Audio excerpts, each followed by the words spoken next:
അപ്പൊ മാഷേ, എന്താണ് ഇപ്പൊ അവസ്ഥ? എന്തിനായിരുന്നു ഇങ്ങോട്ട് വന്നത് ഒന്ന് പറഞ്ഞത്? ഇപ്പൊ വരാനുള്ള കാരണം കുറച്ച് ദിവസങ്ങളായിട്ട്, പിന്നെ കുറച്ചാഴ്ചകളായിട്ട് തന്നെ ഇടത്തെ കൈയിന്റെ ഇവിടെ ജോയിന്റ് മുതൽ ഷോൾഡർ വരെയുള്ള ഭാഗത്ത് വേദന. അപ്പോൾ അത് കൈ ചലിപ്പിക്കുമ്പോൾ വർക്കുകളൊക്കെ ചെയ്യുമ്പോൾ തന്നെ നമുക്ക് ഒരു വേദനയും കയ്യിനൊരു ഫോഴ്സ് കുറവുള്ള പോലെ. അപ്പോൾ അതാണ് ഇപ്പോൾ പ്രധാനമായിട്ട് വരാനുള്ള കാരണം. പിന്നെ വന്നതിന് ശേഷം ശരി, പിന്നെ കയ്യിനൊരു ഫോഴ്സ് ഉള്ളതായിട്ട് കുറച്ച് മുമ്പുണ്ടായിരുന്ന പ്രയാസം അതിനാശ്വാസമുണ്ട്. ചലിപ്പിക്കാനും കൈ കൊണ്ട് ഉള്ള വർക്കുകൾ ചെയ്യുമ്പോഴൊക്കെ ഒരു മാറ്റം ഫീൽ ചെയ്യും. പിന്നെ അതുപോലെ നമ്മുടെ അടുത്തേക്ക് പിന്നെ വരുമ്പോൾ ആദ്യം ഉണ്ടായിരുന്ന പ്രയാസങ്ങൾ എന്തൊക്കെയായിരുന്നു? ആദ്യ കാലഘട്ടത്തിൽ പ്രധാനമായിട്ടുണ്ടായിരുന്ന പ്രശ്നം എന്ന് പറഞ്ഞാൽ ഇടയ്ക്കിടയ്ക്ക് തലവേദന വരും. തലവേദന വന്നു കഴിഞ്ഞാൽ സ്ട്രോങ് ആയിട്ട് ഒരു നോർമൽ 2 ദിവസമാണ് അത്യാവശ്യം നല്ല രൂപത്തിൽ തന്നെ തലവേദന ഉണ്ടാവും. നമുക്ക് ഏത് കാര്യം ചെയ്യാനോ അതിന്റെ പ്രയാസം ഇതുപോലെ ഉണ്ടാവും. അപ്പോൾ ഇവിടെ വന്നതിന് ശേഷം ഇവിടുത്തെ ട്രീറ്റ്മെന്റ് കൊണ്ടാണ് അത് ഏറെക്കുറെ മുഴുവനായിട്ടൊന്ന് പറയാം മാറിയിട്ടുണ്ട്. വളരെ അപൂർവമായിട്ട് മാത്രമാണ് കുറച്ച് സമയങ്ങളൊക്കെ. അല്ല, അത്രയും കാഠിന്യമായിട്ട് വരാറുണ്ട്. അല്ലെങ്കിൽ നമ്മൾ സാധാരണ ഏതൊരാൾക്കൊരു തലവേദന ഇടയ്ക്ക് ഉണ്ടാവും. സ്ട്രെസ് കാര്യങ്ങളൊക്കെ ഉണ്ടാവുമ്പോൾ നമ്മൾ ജോലി സംബന്ധമായിട്ടുള്ള കുറച്ച് കാര്യങ്ങളൊക്കെ നമുക്ക് കൂടുതലുണ്ടാവും. ഇപ്പൊ ഉറക്കത്തിന്റെ ചില ചെറിയ ചെറിയ തലവേദന വരും. പക്ഷെ നിങ്ങൾക്ക് ആദ്യം ഉണ്ടായിരുന്ന തലവേദനയും ഇപ്പൊ അങ്ങനെ ഇടയ്ക്കിടയ്ക്ക് വരുന്ന തലവേദനയും തമ്മിൽ വ്യത്യാസം. കഠിനമായ തലവേദന ആയിരുന്നു ആദ്യം ഉണ്ടായത്. പക്ഷേ ഞാനിപ്പോ നിങ്ങളെ വിളിക്കാറുണ്ട്. ഇപ്പൊ പറയുമ്പോൾ പക്ഷെ ആ കണ്ണൊക്കെ വളരെ ചുവന്ന് കലങ്ങിയിട്ടുണ്ടാവും. അങ്ങനത്തെ ഒരു അവസ്ഥ പിന്നെ ഉണ്ടായിട്ടില്ല. ഇല്ല, ആദ്യമൊക്കെ തലവേദന ഉണ്ടാവുമ്പോ തന്നെ, സ്ട്രോങ് ആയ തലവേദന ഉണ്ടാവുമ്പോ തന്നെ അതിന്റെ അടയാളങ്ങൾ കണ്ണിലൊക്കെ നമുക്ക് കാണാം. കണ്ണ് നല്ല ഒരു ചുവപ്പ് അല്ലെങ്കിൽ കളർ വ്യത്യാസം വരും. ഇപ്പൊ അങ്ങനത്തെ പ്രശ്നങ്ങള് പൊതുവെ ഉണ്ടാവാറില്ല.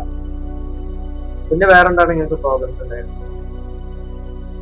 പിന്നെ മുട്ടിന്റെ, അതേപോലെ ഈ കൈയിന്റെ മുൻകൈയിന്റെ ഈ ജോയിന്റ്, അത് ആദ്യൊരു ചെറിയ പ്രശ്നം, വേദനകൾ, ജോയിന്റില് വേദനകളൊക്കെ ഉണ്ടായിരുന്നു.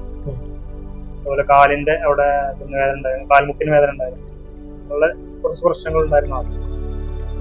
ഇപ്പോ അതിന് ആശ്വാസമുണ്ട്. അങ്ങനെ കാര്യമായിട്ട് പ്രശ്നങ്ങളൊന്നും ഇപ്പൊ പൊതുവെ അങ്ങനെ കാണിക്കാറില്ല. ഓക്കെ, അപ്പൊ അത് പിന്നെ ഇൻഷാല്ലാ അപ്പൊ പിന്നെ ഇതൊക്കെ പങ്കുവെച്ചിരുന്നത്. പിന്നെ വെച്ചാല് ഞാനെപ്പോഴും പറയലെന്താ വെച്ചാല്, നമ്മള് ട്രീറ്റ്മെന്റ് വരുന്ന ആളുകൾക്ക് അവരുടെ സ്ട്രെസ്, അതുപോലെ അത് മാനസികമായിട്ട് ഒരുപാട് സമ്മർദ്ദം അനുഭവിക്കുന്ന ആളുകളാണ്. അതിന് ഏത് രോഗം ഉണ്ടെങ്കിലും അതിന് മെന്റലി ആയിട്ടുള്ള ഏതെങ്കിലും ഒരു കാരണം ഉണ്ടായിരിക്കും. അപ്പൊ അതിനുശേഷം നമുക്ക് ട്രീറ്റ്മെന്റ് ചെയ്ത് പോകുമ്പോഴുള്ള മാനസികമായിട്ടുള്ള അവസ്ഥ എന്താണ് പറയുന്നത്? പൊതുവെ പറയുകയാണെങ്കിൽ ട്രീറ്റ്മെന്റ് ചെയ്ത് കഴിഞ്ഞാൽ, അല്ലെങ്കിൽ കഴിഞ്ഞതിന് ശേഷമുള്ള സമയങ്ങളിൽ ഒരു വലിയ ഒരു മാനസിക ഭാരം, അല്ലെങ്കിൽ മനസ്സിനെ നേരിട്ടുകൊണ്ടിരിക്കുന്ന ഒരു പ്രശ്നം നമ്മൾ ഇറക്കി വെച്ചതുപോലെ മനസ്സിന്ന ഒരു പ്രശ്നം, ഒരു പ്രയാസം ഒഴിവായതുപോലുള്ളൊരു ഫീലിംഗാണ് പൊതുവെ ഉണ്ടാവാറ്. അതായത് മെയിനായിട്ട് നമ്മൾ പിന്നെ ജോലിയുടെ ഭാരം കൊണ്ടോ അല്ലെങ്കിൽ കുറെ കാര്യങ്ങൾ നമ്മൾ കൈകാര്യം ചെയ്യുമ്പോണ്ടാവുന്ന ഒരു മാനസിക സ്ട്രെസ്, അതാണ് നമ്മളെ മനസ്സിൽ നിന്ന് മാറുന്ന ഒരു ഫീലിംഗ് ആണ് പൊതുവെ ട്രീറ്റ്മെന്റിന് ശേഷം ഉണ്ടാവാറ്. പിന്നെ നിങ്ങളുമായി ബന്ധപ്പെട്ട് കുറെ ആളുകൾ നമ്മുടെ അടുത്ത് ചികിത്സക്ക് വരാറുണ്ട്. അവരുടെയൊക്കെ എക്സ്പീരിയൻസ് നിങ്ങളോട് പങ്കുവെക്കാറുണ്ട്.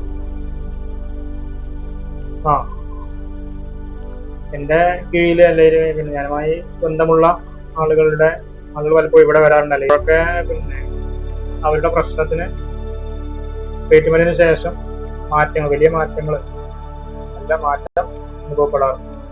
പിന്നെ അത് തുടർച്ചയായിട്ട് അല്ലെങ്കിൽ കൂടുതൽ ട്രീറ്റ്മെന്റ് ചെയ്യുമ്പോഴാണ് അതിന്റെ എഫക്റ്റും അതിന്റെ ഫലങ്ങളും ഉണ്ടാവാറുണ്ട്. പിന്നെ ഓരോ രോഗത്തിന് കൃത്യമായിട്ട് അതിന്റെ ഒരു ഡ്യൂറേഷൻ ഉണ്ടാവും. അത് പൂർത്തിയാക്കുന്ന ആളുകൾക്കാണ് അതിന്റെ ബെനിഫിറ്റ് കൂടുതലായിട്ട് ലഭിക്കുക. 1-2 തവണ ചെയ്യുന്നതിനേക്കാൾ അതിന്റെ ഒരു കോഴ്സ് മുഴുവനായിട്ട് ഡ്യൂറേഷൻ കംപ്ലീറ്റ് ചെയ്യുമ്പോൾ അതിനനുസരിച്ചുള്ള എഫക്റ്റുകൾ, റിസൾട്ട് നല്ലതായിരിക്കും. പിന്നെ ഒരു കാര്യം കൂടി ചോദിക്കാം, നിങ്ങളെ റിലേറ്റഡ് ആയിട്ടുള്ള ഒരാൾക്ക് ബ്രസ്റ്റിലൊരു മുഴ ഉണ്ടായിരുന്നു, തടിപ്പുണ്ടായിരുന്നു.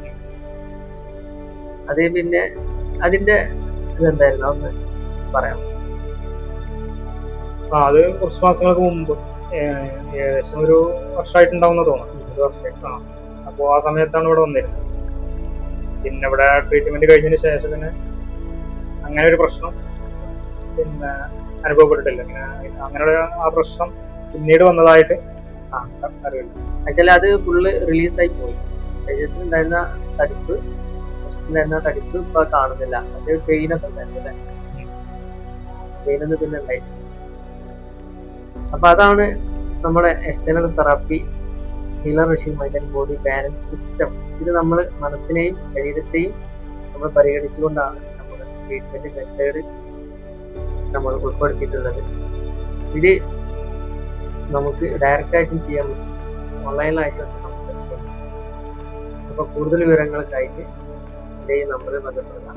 Okay, thank you so much for watching.